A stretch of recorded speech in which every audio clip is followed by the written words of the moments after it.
आज हम प्यूबर्टी के बारे में डिस्कस करने वाले हैं कि प्यूबर्टी क्या होती है। फीमेल रिप्रोडक्टिव सिस्टम का एक टॉपिक है ये प्यूबर्टी। तो हम आज इसके बारे में समझेंगे, ठीक है ना। तो क्या होता है प्यूबर्टी? प्यूबर्टी एक ऐसा समय है जब इंसानी शरीर बचपन से जवानी की तरफ बढ़ता है, ठीक है ना। तो क्या होता है इसमें, जब ये शरीर बच्चे को माँ बनने के लिए तैयार करता है, इस ड्यूरिंग क्या होता है, लड़कियों का जो शरीर कई तरीके से बदलता है, ठीक है ना।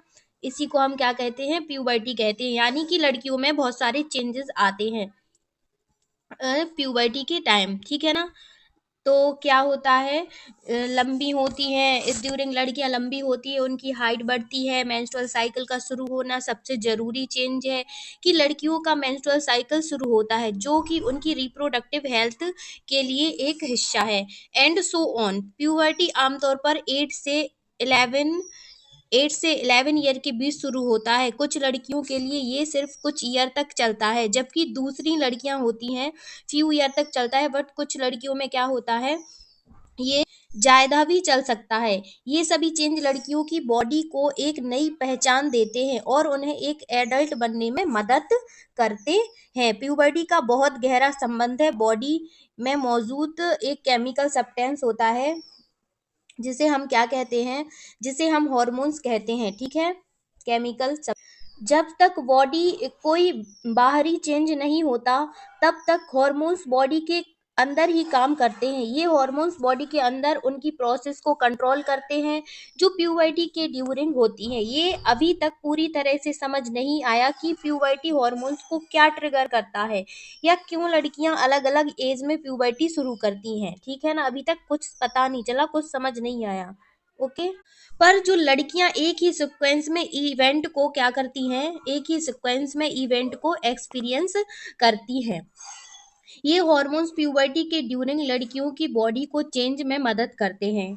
क्या करते हैं, बॉडी के चेंज में मदद करते हैं। एक प्रोसेस है जो सभी लड़कियों के लिए एक जैसी होती है, चाहे उनकी शुरू होने का समय अलग अलग हो।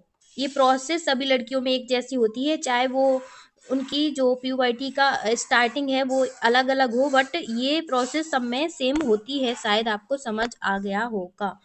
तो ब्रेन का एक हिस्सा है जिसे हम क्या कहते हैं, हाइपोथैलेमस कहा जाता है। एक खास हॉर्मोन्स बनाता है, क्या बनाता है, एक खास हॉर्मोन्स बनाता है जिसे हम गोनेडोट्रोपिन रिलीजिंग हॉर्मोन्स कहते हैं। ये हॉर्मोन्स ब्रेन के दूसरे हिस्से पिट्यूटरी ग्लैंड तक पहुंचता है। जो ब्रेन का दूसरा पार्ट है पिट्यूटरी ग्लैंड तक पहुंचता है, ठीक है। ये पिट्यूटरी ग्लैंड फिर दो नए हॉर्मोन्स बनाती है, एक है luteinising hormones and follicle stimulating hormones को ब्लड स्ट्रीम में छोड़ता है। कहाँ छोड़ता है, ब्लड स्ट्रीम में छोड़ता है। ये हॉर्मोन्स ओवरीज तक पहुंचते हैं और उन्हें ऑन करते हैं। ल्यूटेनाइजिंग हॉर्मोन्स और फॉलिकल स्टिमुलेटिंग हॉर्मोन्स पहुंचते हैं ओवरीज तक और उसे क्या करते हैं, ऑन करते हैं।